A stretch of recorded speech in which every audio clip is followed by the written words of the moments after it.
I guess, like, looking at Europe more broadly from the US lens, do you feel buoyed, like positive, bullish about Europe? I like to remain hopeful as a European, but, obviously there's a lot of questions here because of Trump's willingness to sustain support, or whether he U-turns often, TACO, all that sort of stuff. Like, what do you feel about that transatlantic development? So I'll get my personal opinion out of the way, because this will certainly taint it, is I wish we had closer relations with a lot of our European partners right now. What I see, at least, is still a lot of talk from Europe, and we're still kind of waiting for that decisive action. So it does seem like this new Pearl initiative coming through NATO that they were talking about today, it's a bunch of European countries buying more US weapons. Okay, that's good. I don't want to take anything away from that weapons that then go to Ukraine. I think that's a good thing. But I mean, the punching bag here, man, is the coalition of the willing. What is it doing?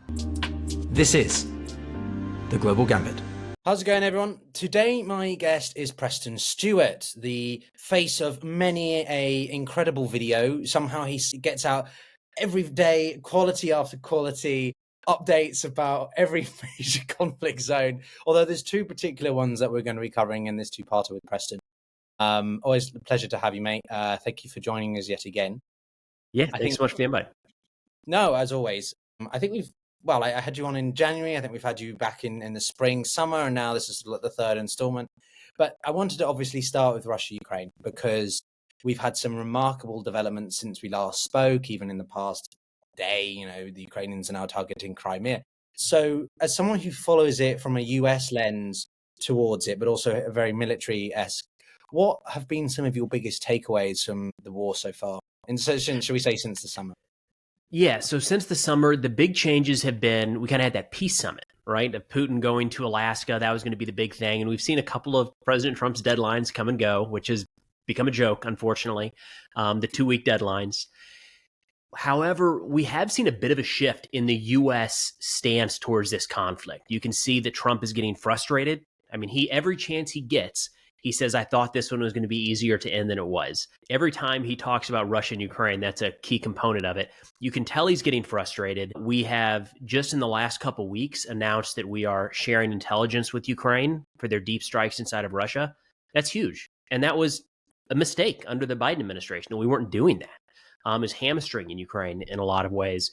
There's talk right now of Tomahawks going, and the United States made a bit of a shift that I think we could kind of see this direction coming, where a lot of the pushback during the campaign from this administration was that we are giving too much to Ukraine. And there is this alternative where we could still sell weapon systems to NATO or to any number of our allies who could then provide them to Ukraine. That seems to be the direction we're focused on right now. And just earlier today, so October 15th, there was a NATO meeting, and Secretary Hegseth there hyped that up. There's more lethality coming. There's more firepower coming as more and more NATO countries are purchasing these U.S. weapons. So it's a change from the United States. I think it's been a net positive. A little frustrated, honestly, that it took this long to get to this point. But it seems generally moving in the right direction, I would say.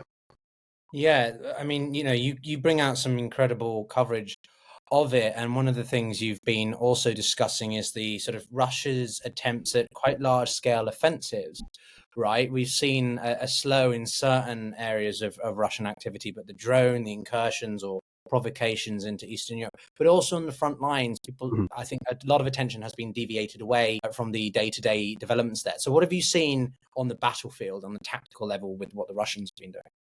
So here's the thing. The front line is not changing very much.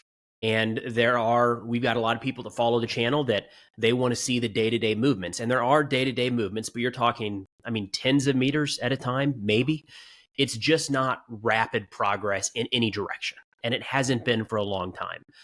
So what we're seeing primarily what we're seeing is Russia is continuing to attack, mostly around Pokrovsk in the south. Ukraine is doing their best to hold the lines, mostly with drones. There's a lot of gaps in the front. So Russia is sending small elements forward, trying to find some of these gaps. 2 people walking through a field are harder to detect than an armored battalion of tanks. So they're able to sneak through at times. What we've heard from the 2 different sides, really, there's some Russians that are getting pissed off because they're saying, hey, our commanders want to always say they're on the offensive, so they are always on the offensive. which means every day we're going to send a couple more people forward, regardless of how they performed the day prior. That shouldn't come as a huge shock. We've generally seen that in the way that Russia has gone about conducting this war in a lot of different ways. But a big change in the last 10 days is we all of a sudden saw Russia kick off some pretty sizable armored assaults. People talked about 1 to 2 battalions worth of armor. The size of these units and formations have changed quite a bit throughout the war. But what we have on video is around 20 tanks, armored personnel carriers, BMPs, things like that in one assault. We haven't seen that in a long time because those are easy to see, easy to spot, and they get destroyed pretty quickly. But Russia tried it just 2 times in the last week, took pretty heavy losses. Looks like they were trying to take advantage of some bad weather. I don't know if the weather broke or if Ukraine found ways around it, but that was interesting. It's a tactic that has not worked well for a while, so it's not entirely clear why Russia thought that last week now is the time. Well, I think there's a lot of questions we can wonder about sort of why the Russians think now is the time. Yeah. I'm still waiting for their 4th round of rare red lines being crossed. But anyway, one of the things I asked Ryan Macbeth in a similar chat we had was about these Tomahawks. And, is this, the word game changer, much like the word collapse, I think is overused, right? It's a game changer. But and obviously Ryan was more reasonable in his assessment of that the Tomahawks could well be significant, but game changer. Do you agree with that? Or are they going to be a significant shift in Ukraine's military arsenal? Well, there's a big caveat here, and it's where the United States essentially allows Ukraine to utilize these weapon systems. So, right. Unfortunately, there's still some conversation that, I mentioned the positive news that we are supposedly helping with intelligence for Ukraine to use their drones to strike inside of Russia. The last I've heard, though, is that it's still up in the air whether or not the U.S. will allow Tomahawks to be used in Russian territory. If that's the case, then and Ukraine can only utilize these in the occupied territories in Crimea, yes, it's an effective weapon system. It will get through, but it's not game changer. Can't even be in the conversation at that point because Ukraine is already hitting all of those things with munitions as big as ATACMS and Storm Shadows. So if that's the case, then it's a net positive, just not that big of a deal. If Ukraine is permitted to strike inside of Russia, it's a very big deal. It's for a couple different reasons. It's a larger payload than most Ukrainian drones are able to carry at a longer distance. Now, some caveats there because Ukraine has slung some drones 2,000 kilometers from the front line. They've been absolutely wild, and they've got that new Flamingo cruise missile that should have a larger payload than the Tomahawk. But we've got thousands of Tomahawk missiles. So if we wanted to surge those into Ukraine, we could put a lot of them there right now. They're hard to detect, big payload, long range, So against a number of military targets that have, essentially been relatively unaffected by some of these drone strikes, they could get hammered pretty good in the opening week or so that the Tomahawks are available. But that's the big question of, are those targets going to be authorized? Yeah, no, I think that's the critical point there. And one of the things, well, I'll save that for later, actually, for anyone who's curious about what you think about, what could be a defining factor later on. But I guess shifting to the other side, right, Russia's activities, if you want to call them that, I got told off by Ben Hodges for saying the word incursion, so I won't use that. But the provocations that the Kremlin has been making across the Baltics, Poland, Romania, what's your view of those? Why did Putin decide to do it now? Why hasn't he continued to do it? What was the point of this? Take me through your thoughts. Yeah, I'd be hesitant to say that it's over for now. I think they spiked up. They wanted to see the reaction of the NATO alliance more than anything. I've heard some people say that this was to test NATO's air defense. I disagree. I mean, if they've been able to learn a lot around the capabilities of our air defense systems when they fire their newest missiles at Kyiv. So Russia learns from that, just like, fortunately, the West is able to learn from that as well. So, sending a couple drones into Poland is not really giving Russia an indicator of air defense. It shows maybe what some of it looks like in that snapshot in time. But as we know, Poland didn't treat that. NATO didn't treat that like aggression. So they kind of monitored the situation and helped bring a couple down. So it's not getting a picture of the Russian air defense. To me, it was seeing how far can they push the line of what an attack on NATO actually means. And look, it's a smart thing. Is a cyber attack technically? Yes, a cyber attack could be considered an attack on NATO that could trigger Article 5. Sabotage technically could be an attack that triggers Article 5. But this, and your audience knows this, it's not clear cut. Even a Russian nuclear attack on a NATO member state could trigger a conversation about Article 5, but it doesn't mean that all 32 member states are going to get on board. So there's this big question, and I think it's probably strategically smart for Putin to try to get the answer here, is how cohesive is that NATO alliance? And the way to do that is to keep prodding and see how far can we actually go before they do something. And do something in this case was not going to be like a lethal response against Russia. It would have been stepping up patrols along the Polish-Ukrainian border, maybe moving NATO air defense assets inside Western Ukraine, things like that. So I think he was trying to see how cohesive is the alliance. I think we failed that test originally, the couple days after Poland, when, President Trump said it might have been a mistake, right? Like, let's be clear, that there's nothing mistaken about that. One drone happening across the border is a mistake, 19 is not. And I think they tested it again flying through Estonian airspace with, I think it was MiG-29s a few days later. That had a better response. We all of a sudden started seeing NATO member states talk about shooting down Russian aircraft, Poland leading the way, being as aggressive as ever. And then here in the United States, we did see the U.S. ambassador to NATO. And I believe maybe it was President Trump. There were a couple senior officials that stepped up and said, this is unacceptable. And I think that's what, it was just words, but I think that was actually really important. Okay. Well, I was going to ask you a little bit more about sort of what I consider to be the rather ineffectual response from NATO. A lot of delegation or deliberation, but not enough action necessarily. But what about these ideas of an Eastern Sentinel? But to tag on to that, obviously each country is still a unilateral actor. So technically speaking, Poland can act unilaterally for itself, and did do so. And that doesn't necessarily trickle down into NATO as a whole. So what other, if we want to call them layers or tiers, do we have here? Poland can act as a coalition group with the Baltics as a sort of small task force to respond, or you've got the 3 Cs initiative as a security defense bloc within Eastern Europe or Eastern Central Europe. I don't know, what other mechanisms are there available? Or it's not that complicated? Yeah, that's something that gets blurred for better or for worse. I'm not exactly sure, but it's this idea that anything into those countries requires a NATO response. And to your point, no. Estonia could just shoot those jets down. That's what they could do. I'm not sure if they had the capabilities. Poland could shoot the drones down. They can.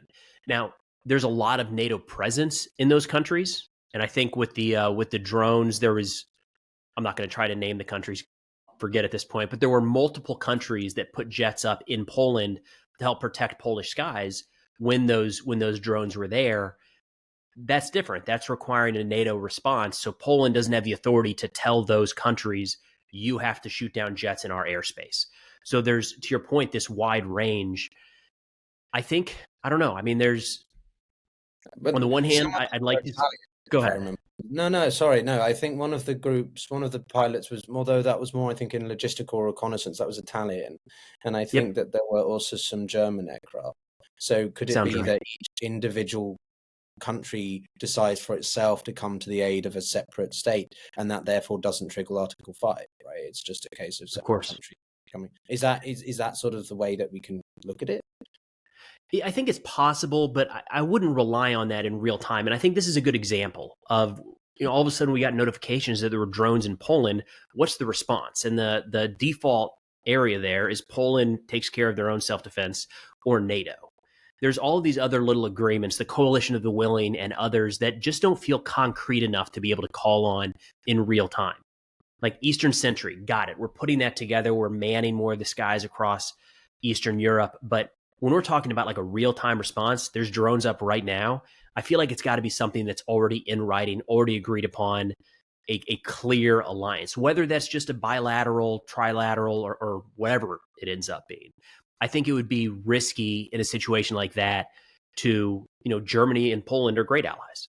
But I think it'd be risky in that situation, hoping that a quick phone call between prime ministers would be enough for German aircraft to act. Yeah, I think it needs to be a lot more concrete, like a pre-existing or a well, just a separate, quantifiable, tangible, I don't know, task force group within NATO's umbrella, but it's operated by separate nations based on whatever. I'm an international relations guy. I like adding labels to things and putting things in boxes, right?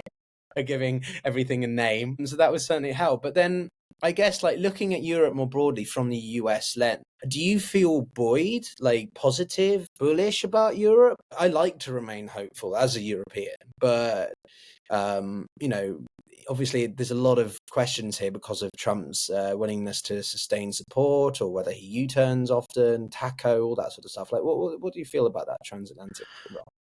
Man, so I'll get my personal opinion out of the way, because this will certainly taint it. Is I wish we had closer relations with a lot of our European partners right now. I think it's great that so many countries in NATO are stepping up defense spending. I wish we could have gone about getting there a different way, and I think we may have soured some of those relationships unnecessarily. I want to be a very, very close ally with NATO. I think that's good for NATO, and I think that's really good for the United States. Right now, what I see, at least, is still a lot of talk from Europe, and we're still kind of waiting for that decisive action. So it does seem like this new Pearl initiative coming through NATO that they were talking about today, it's a bunch of European countries buying more US weapons. Okay, that's good. I don't want to take anything away from that weapons that then go to Ukraine. I think that's a good thing. But I mean, the punching bag here, man, is the coalition of the willing. Where is it? What is it doing? And I love the idea. You know, it's great. It sounds good, but like it's got to be more than words. And I understand that rings hollow a little bit coming from an American now, as our country steps further and further back from being engaged in this theater. But to me, that's the hang up. Is I want to see some deliberate action in some way. Yeah, no, I mean, I've always been a staunch critique of a lot of talk but no action. You know, the one thing I have, well, I don't say support Trump, but have appreciated is that he has given a kick in the rear to a lot of European nations to take it seriously. But unfortunately, it still doesn't seem to be enough. Europe does seem to be asleep at the wheel, so complacent in this sort of, 20, 30 years of US primacy that they haven't had to do anything. They could spend money on anything else but their defense industry or sector. So, but I guess part of that, real quick, something I think is worth hitting on there is it's kind of come full circle too, because I see the arguments here in the United States when people like me say we should be assisting Ukraine, or we should be contributing to NATO and being more involved here. And a very easy pushback is, so why isn't Europe? And we hear European at times leaders say we've got this great threat in Russia. It's the the largest war in Europe since World War II, and Russian aggression spilling over the borders. But when the actions don't match that, it's been very hard to sell that as a real priority to Americans. And I get it; those are very hard to match up. And I think it's played a part in where we are today with the U.S. kind of stepping back. Yeah, no, for sure. I think one of the questions I do actually have for you on this front, which I've asked other people before, is I can see Europe picking up the slack in terms of offensive or defensive capabilities, right? The UK is, I think, beginning to review its operations. France does have quite a lot there, although its domestic political situation is concerning. What I think Europe lacks is the logistical element, the ability to provide reconnaissance and just information, intelligence at a way that the US does, right? We just don't have that same reach. Would you agree with that? And is that something that sort of, if Trump doesn't want to support more directly, although he seems to be, as we say, changing a bit, that it's the case where the UK, France, the bigger players in Europe provide more of the offensive capabilities, if that makes sense, versus the US providing that overall information and logistical? Yeah, I think that's a good snapshot of today. And what we'll have to see is how much that changes. So a lot of the kind of defense posture for our European allies has been based in part on, or not in part, a big chunk of it has been that most of our common enemies would probably be fought alongside with the United States. So this is one of the benefits of NATO is we have so many different ways that we tie in together and kind of supplement the strengths and weaknesses of other countries. So if you have to take the United States out of that picture, I would think that Europe would kind of come together and find ways to fill those gaps. That's not something you're going to do this month or even this year. It might take a while to get there. But I think that is a fair assessment that you're going to see an increase across the board in Europe. I think that takes a little while, and probably and it's expensive. And nobody, I know there's always pushback to raising the defense budgets just about everywhere, every year, but it would cost a lot more money. It would cost a lot of commitment, especially to domestic manufacturing and allied manufacturing, to making sure you can produce this equipment in a timely and cost-effective manner. I don't know. I mean, again, we're 3 years into the war. It seems like that's still a hard conversation to get through in a lot of countries. I've vented about this recently. Like, what are we doing? Still struggling to get Patriot interceptors out the door. Like, you kidding me? Everybody wants them. Like, let's stand up 30 new facilities here in the United States and pay top dollar and just start, building these things left and right. So it needs a lot of momentum to get there. I don't know that that momentum exists right now in Europe or the United States. What I am interested in from the military side is, are taking out these cartel vessels a sort of a prerequisite necessary to then launch a larger scale campaign or something? Why focus on these cartel vessels? Like, what does that achieve? Why not just go whole hog if you're going to do it? You know what I mean? I think everything we've seen so far is attempting pressure to get Maduro to leave power. We saw it was a U.S. Brian Mast, maybe, U.S. representative. They asked him about regime change, and he said it'd be great if Maduro just happened to not be in power anymore.